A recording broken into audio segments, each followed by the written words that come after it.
Hi everybody and welcome to today's lesson. We continue with the topic of verbs, and yesterday we stopped in the middle and today we continue where we stopped. I hope that you had a good evening yesterday, and welcome to new people who are attending the lesson as well. So let's begin, but first let me explain a couple of things. Everything is free. All these lessons are free and for the public, but I will need your support. So if you are able and if you want to support me, you can make a transfer here with all the details and the information, the bank details, and also via PayPal. The information is available on my Facebook page, and hopefully you can support me. Okay, the contact, if you want to join on Instagram, TikTok, YouTube, Pinterest, or WhatsApp, this is all the information for the contact details if you want to contact me and ask a question about the lessons. And that is everything. Okay, so let's begin. Also, if you are a company or a business and you want to advertise during my lesson or sponsor one of my classes, you can put your company information here and I can explain your company to everybody watching live or recorded as well. So if you want to advertise with me, that's a possibility here. Finally, my schedule, my timetable for this week. I have 3 lessons every day, and in the morning we have grammar, and today, after this lesson, I give a lesson completely através de Português, so completely through Portuguese at 10:15. So you're welcome to join that lesson if you wish. Okay, let's begin. This is exactly the location we stopped yesterday, just to recap and to remind you where we finished.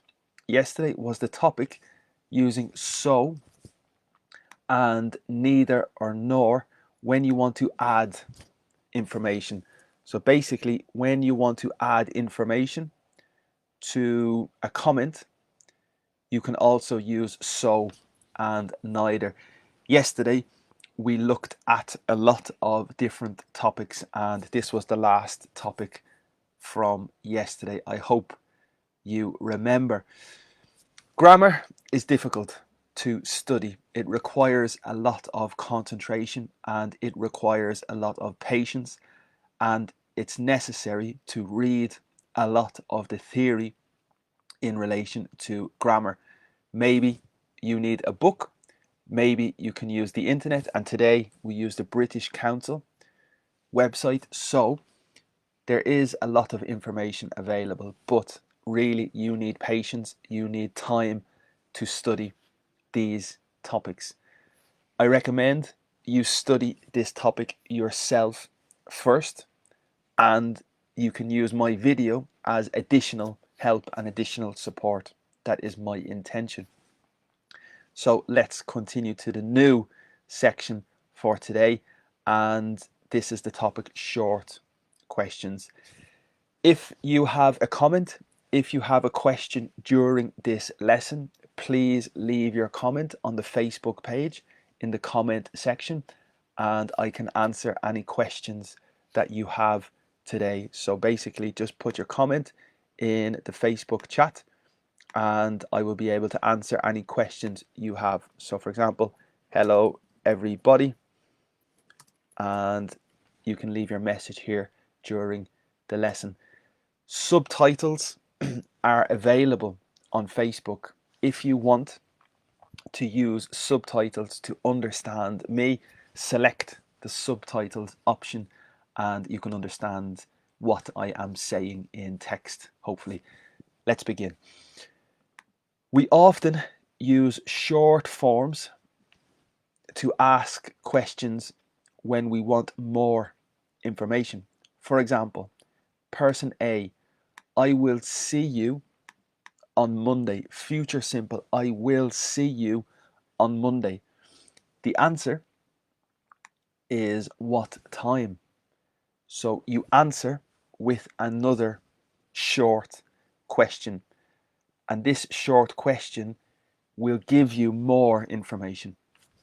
Okay, because we want more information, it's possible to ask a short question in the answer. And that is the lesson for today. That is the topic and the lesson for the moment. For example, second option, we are going on holiday next week. Perfect, no problem. We are going on holiday next week. Question for the answer, where?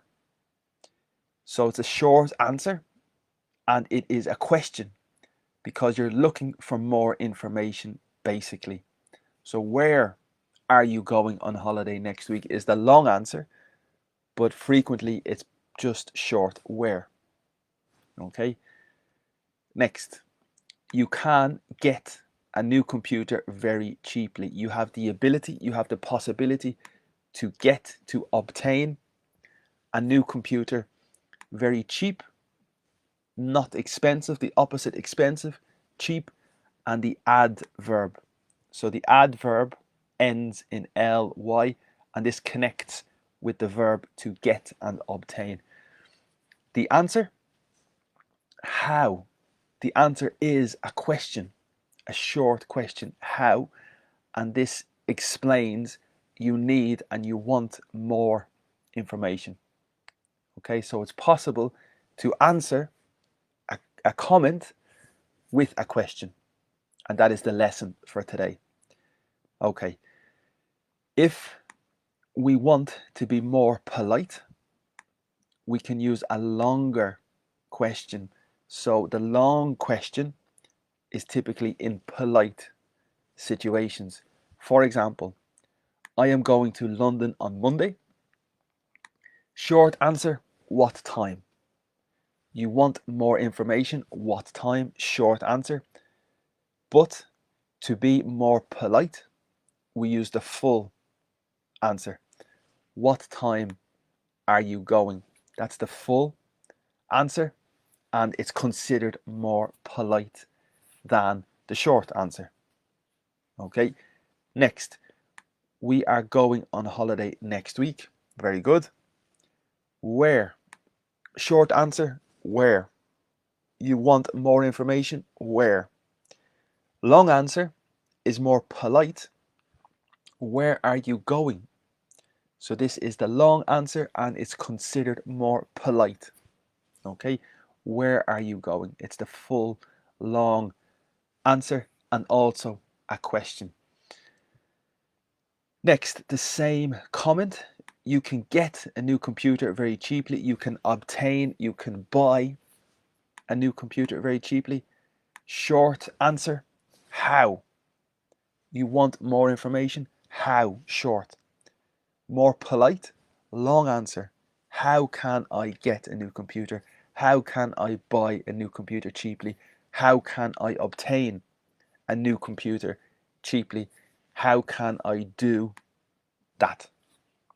So the longer answer frequently is considered more polite.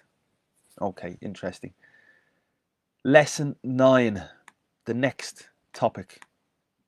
Okay, this is very interesting. In fact, this is very fluent and very important.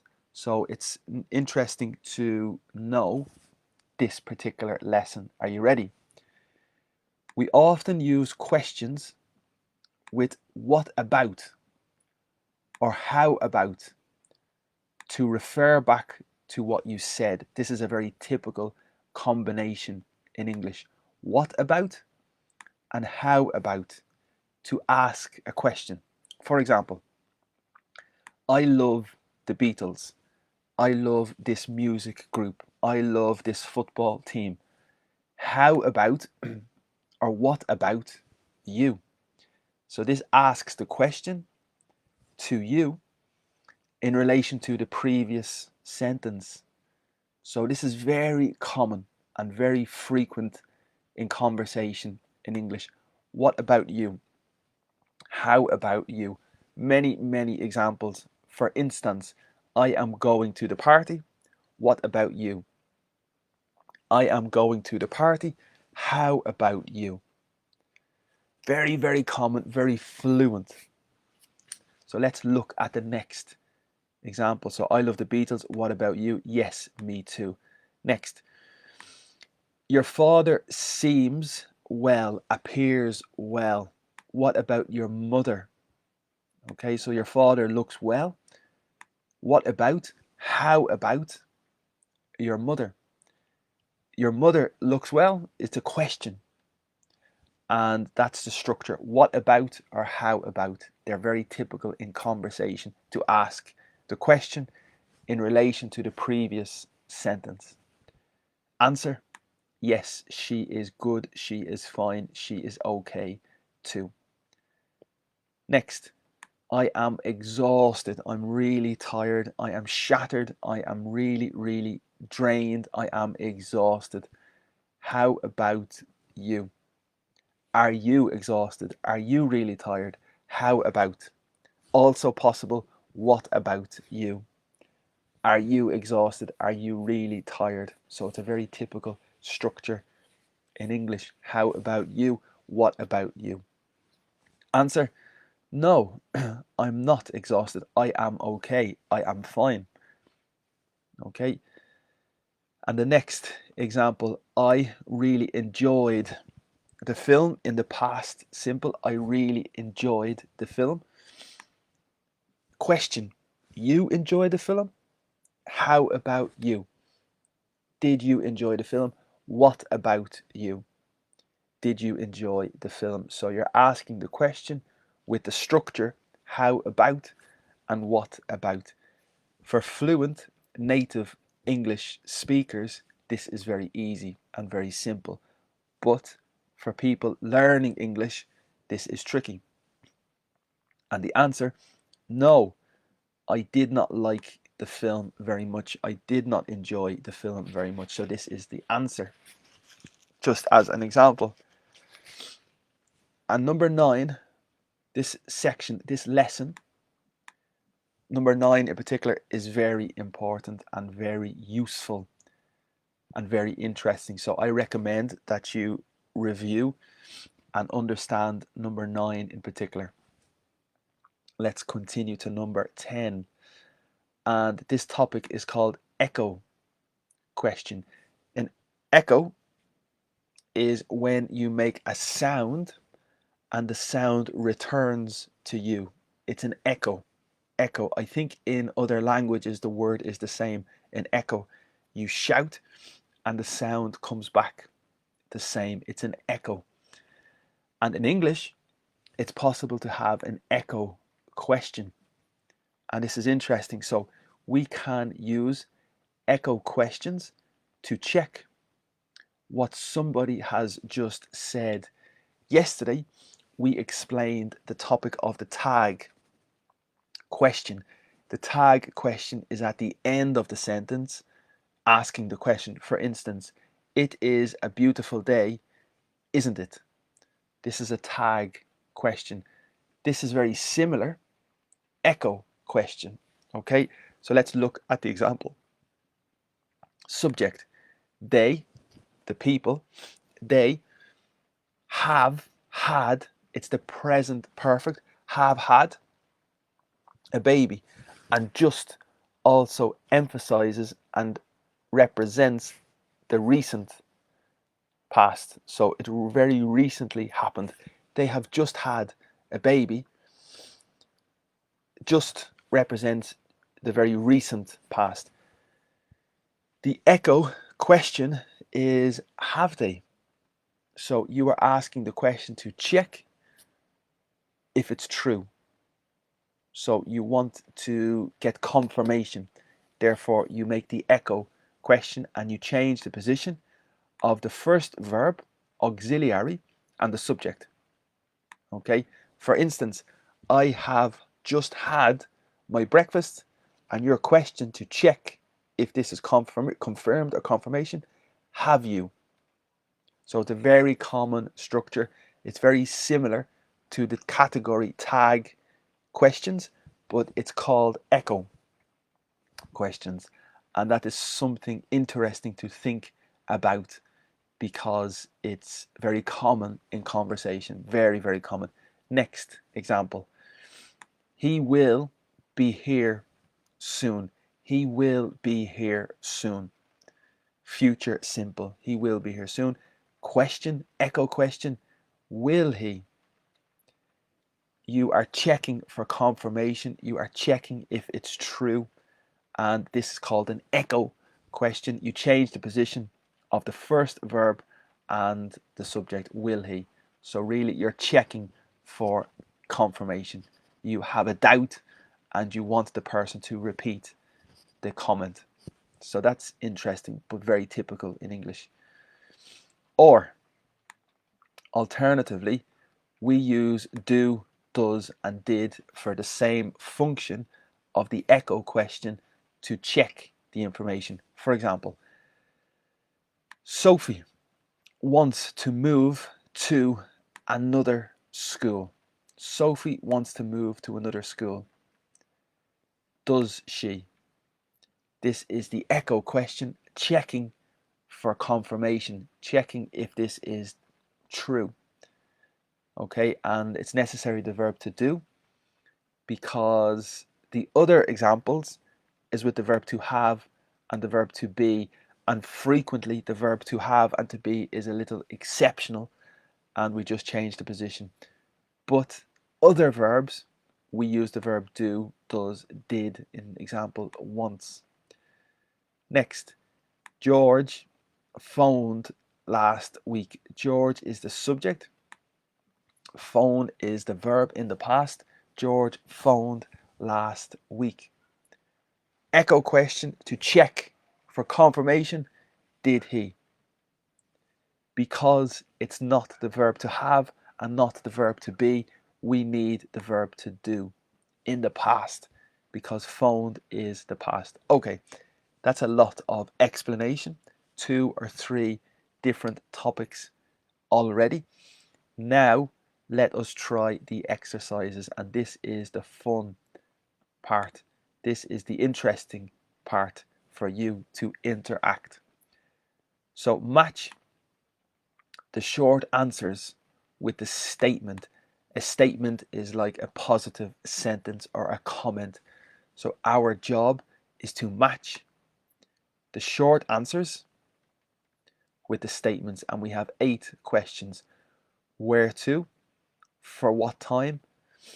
Who for? How much for? Who from? Who with? What about?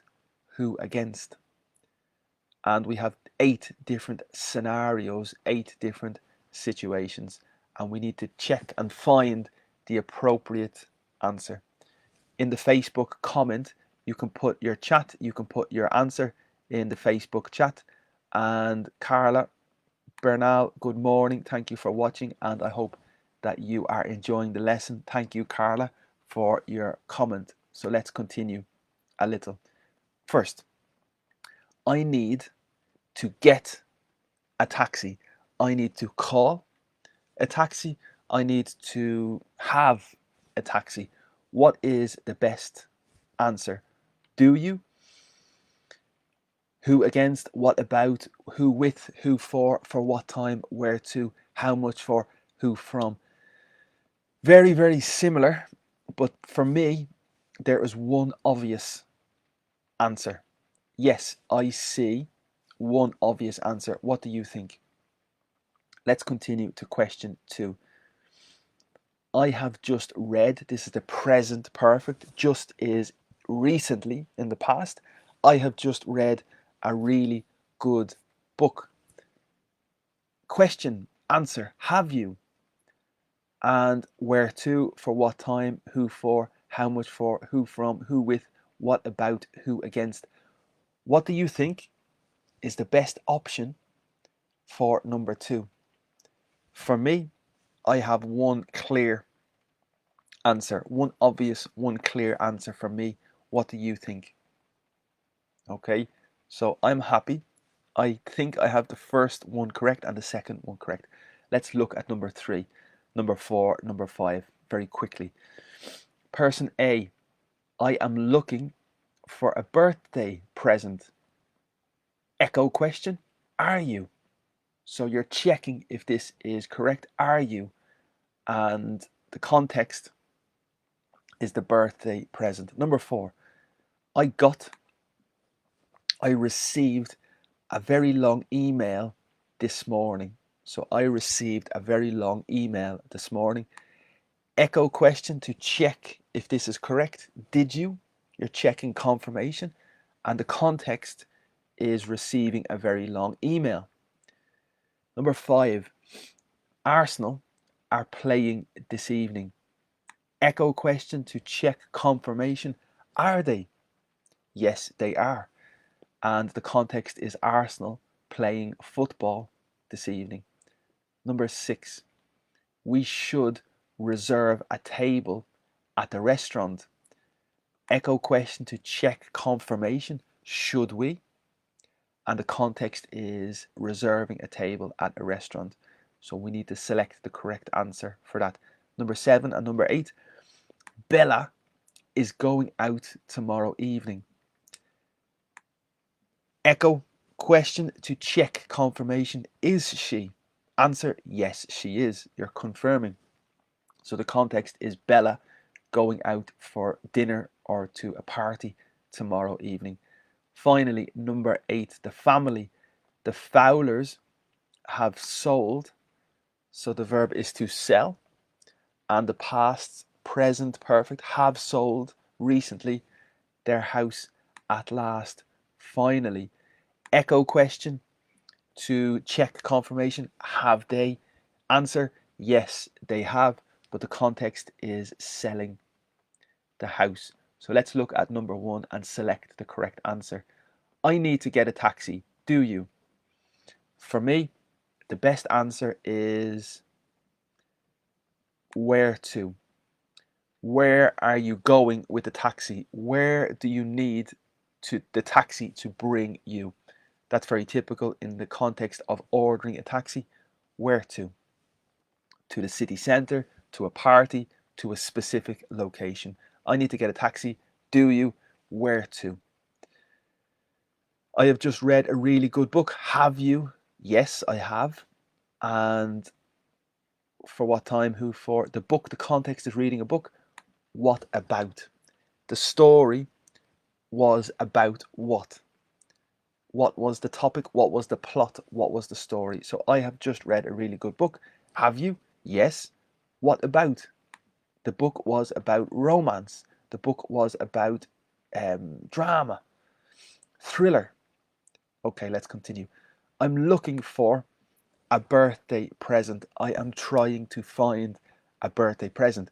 Are you? Yes, I am. And what is the best context here? For me, who is the present for? Who are you looking to buy the present for? Who for? This is the best, most appropriate answer, definitely for number 3. Number 4, I received a very long email this morning. The context, question, did you? Answer, yes, I did. I just told you. So the context is receiving the email. And the best context is when you receive the preposition, receive from. I received the email from Juan. I received the email from Mikel. So who from? And that's a very clear connection with the email. Arsenal are playing this evening. This is the context of sport, of football. Question, are they? Confirmation, echo. Answer, yes, they are. And the context, against, because with the verb to play, it's typical the preposition against. I play against you, you play against him. So Arsenal are playing against who? Tottenham, Manchester City, Manchester United, Liverpool, etc. They are playing against this team. Number 6, we should reserve a table at the restaurant. Echo question, should we? Yes, we should, because it will be busy. And the context for reserving a table, for what time? So maybe who with? My friend, maybe. but more specifically, more common, when you book and reserve a restaurant, you specifically need to give the time. For what time? For 6 o'clock, for 7 o'clock, for 8 o'clock. Number 7. Bella is going out tomorrow. Is she? Yes, she is. She cannot wait. And the context is who with. Who is Bella going out with? The structure to go out is very typical, with the preposition with, going out with your friend, going out with your colleagues. So who is she going out with? And then finally, the Fowlers have sold their house at last. Have they? Yes, they have. And the context is how much for? Because you sell your house for 200, 300, 400 euro, whatever you want to say for the price. Okay, so I think everything is more or less okay. Let's check the answers. Of course, it's possible we have some errors as well. 8 from 8, very good. So that is a good exercise, and that is for short questions. The second exercise is just repetition. Okay, so I recommend you maybe try the second exercise yourself later for revision. Okay, but now we move to the next topic, number 11, and this title is called leaving words out. This is a phrasal verb. To leave out has the significance to omit. It's possible to leave a person out, and this means to forget or to omit or to ignore this person. You leave this person out. So it's a very interesting phrasal verb, to leave out. And when we leave words out, we forget or omit the words. Let's look at the explanation. In English, when we speak, we can frequently often leave words out. We can omit words when we speak if our significance, our meaning is clear. And this is very typical in conversation. We sometimes eliminate the word because it's obvious and quick, and it's not necessary to speak like a robot. So it's very possible and typical in English to omit, to leave out particular words. Grammatically not correct, but this is the reality, and I'm happy they'd speak about this. For example, we could use any of these to offer someone a cup of coffee. So there's lots of different ways to offer a person a cup of coffee in spoken English. For example, would you like a cup of coffee? That's the most direct question. Would you like a cup of coffee? That's a very clear question. Maybe it's possible to leave out would, to omit would, and simply ask, you like a cup of coffee? That's possible, definitely, in spoken English. Also, you can eliminate would you. You can eliminate the two words, and it's possible, like a cup of coffee. And in spoken English, that is definitely possible. Also, it's possible to eliminate the three words would you like, eliminate, and just say a cup of coffee, or cup of coffee, or coffee.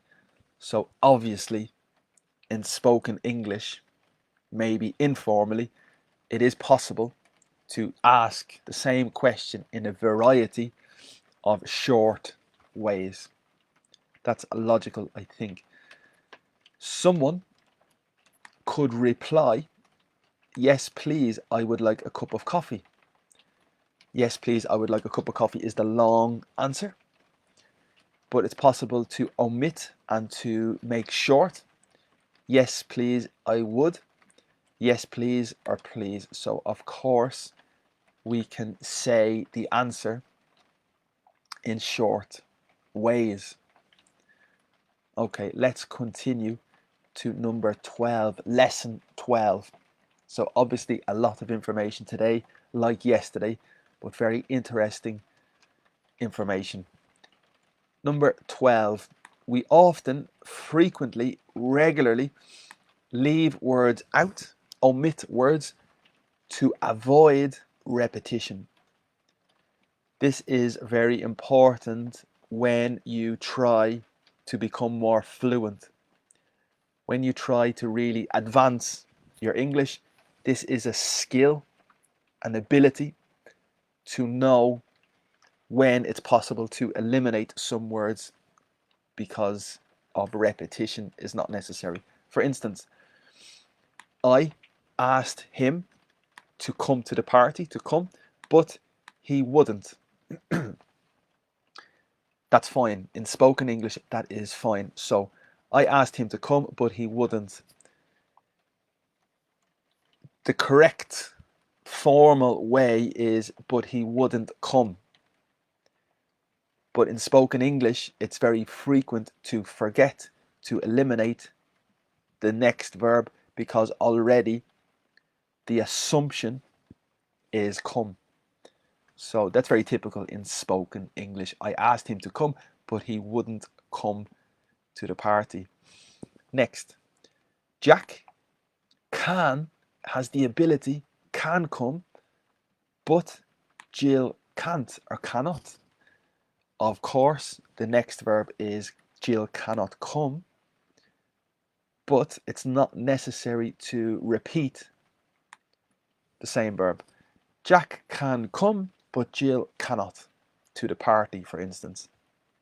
So sometimes we leave out, we eliminate, we omit words to avoid unnecessary repetition. So it's really not necessary, a lot of these words.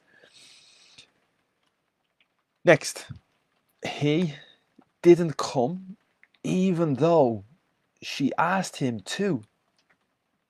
Perfect.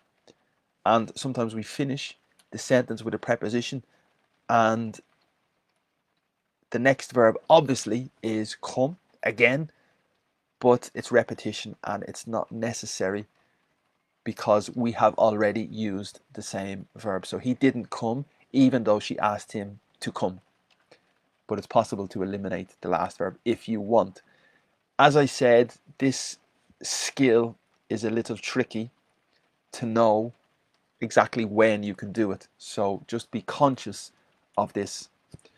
The final question is, Jack wanted to come, but Jill didn't want to come to the party, for example.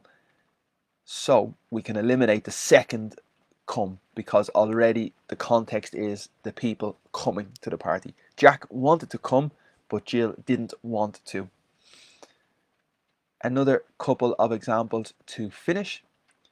He opened the door in the past. Simple. He opened the door and went in. Grammatically, this is not a good habit. To eliminate, to forget words grammatically is not a good idea. But the reality is people often, frequently eliminate some words. So be very, very careful with this topic. I think this is more advanced and you need to be a little bit more mature with your level of English to understand this, I think, because normally I always tell students, people to include the subject. It's a better habit to include the subject, but yes, it definitely is possible to eliminate if you're very sure. So just be a little bit careful with this, definitely. So as I said, it's more advanced level of English.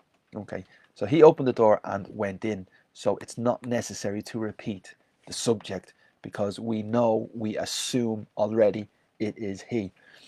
Excuse me. Next, they play billiards, the game, but not snooker. That's a very interesting sentence. So the long, correct sentence is they play billiards, but they do not play snooker. That's the long sentence. But very, very frequently in English spoken, we remove some words because it's unnecessary repetition. And that's difficult because you need to be very careful. Next, I know George, but not his brother. Perfect. The long sentence is I know George, but I do not know his brother. Next, she likes Indian food, but not Chinese. So we are eliminating she does like food in the second example as well. So she likes Indian food, but not Chinese food. And that's the end of the lesson for this topic today on this page. So that was lesson 12. And now we go back to the principal page. So give me one moment and I go to the top to explain exactly our location in grammar. Okay, so remember, this page is the British Council and the section is Learn English. Specifically, we are in the English grammar section and we are in the verbs section more specifically. So let's go back to the verb list for the criteria and the curriculum provided by the British Council. So it's a very good page. It's very interesting. I like it a lot because it's full of very clear explanations and exercises as well. So recently, we have done verb phrases. We have studied irregular verbs. We have studied questions and negatives with the verb. And today we have finished the short form of the verb questions, if you remember. Very long topic. The next topic is the verb to be. This obviously is a big topic, using the verb to be. And this is the next topic. You can see we have more topics: the present tense, the past tense, the perfect aspect, the perfect tense, the continuous tense, modal verbs, active and passive explanation, the infinitive, ing or gerund, talking about the present, talking about the past, talking about the future, verbs in time clauses and if clauses like conditional, so two sections with the conditional, wishes and hypothesis, and then structures and patterns of verbs, and finally the lexical verbs have, take, make, give, go, and do. So lots of very interesting topics to come very soon. And the next topic is the verb to be. But first, now is the opportunity to ask me a question. To If you have a comment, if you have a doubt, please leave your question here. And thank you everybody for commenting. Borak, good morning, and Pornapa, good morning as well. So thank you everybody for connecting. Thank you for your comment. Do you have a question? Do you have a specific question about the lesson? Do you have a specific question about the topic? And please leave your question if you have. So thank you, Borak. And I will just move very soon to the next topic. But now is the opportunity to ask a question if you have a question. Go ahead. So I will wait a couple of seconds while you're typing, if you're typing. And now is the opportunity to ask a question. As I said, the next topic is very big, and the topic is the verb to be. So let me select and show you the topic. So, the verb to be. Learn about the different forms, the different ways of the verb to be, and also do the exercises in this text. So we have exercises and we have some theory as well. Okay, and let's check the questions if there's any questions. No, okay, so no questions. So we're more or less finished, I think, for today. My advice for you: tomorrow, on Wednesday, we continue with this topic. So I suggest that you study this topic and you so I suggest, in preparation for tomorrow, that you study this topic. The link, what is the link? So I will take the link, I will copy and paste the link here for you to search. So I recommend, in preparation for tomorrow, that you study that page, because tomorrow I will explain more this page, and for you to benefit more, it's a very good idea to study this page first yourself. And that will be the plan for tomorrow. Okay, that's excellent, and I think that's most of the information for today.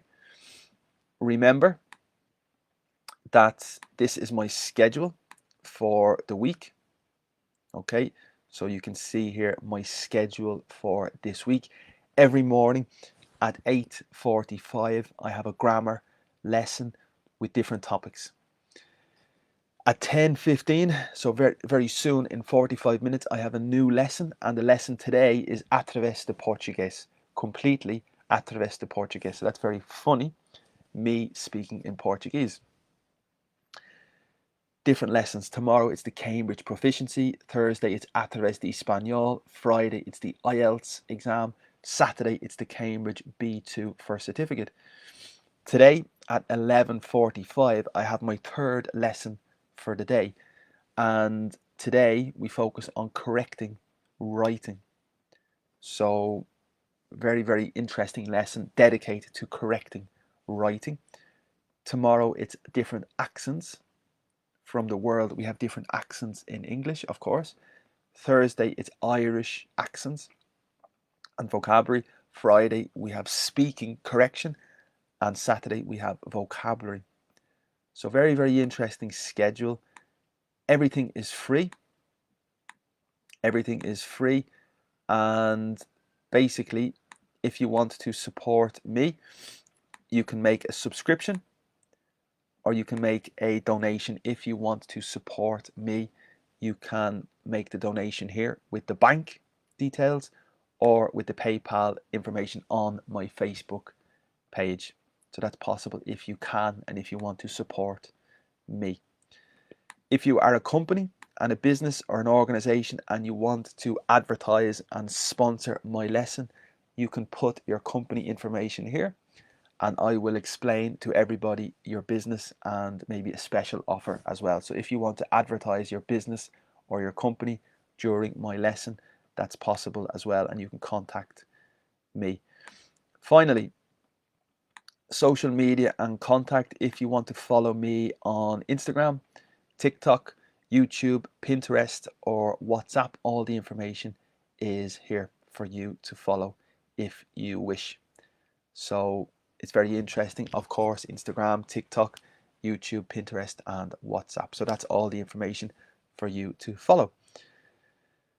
Great, that is everything. The topic again today was the verbs, and thank you for watching. Thank you for joining, and I'll just check any final questions.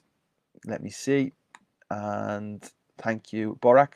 You're very welcome, and enjoy the rest of your day, and hopefully I see everybody in the next lesson during the day. So thank you for watching, thank you for commenting, and hopefully you enjoy. Have a good day, and any questions you can ask me. Talk to you soon, and thank you so much. Bye bye.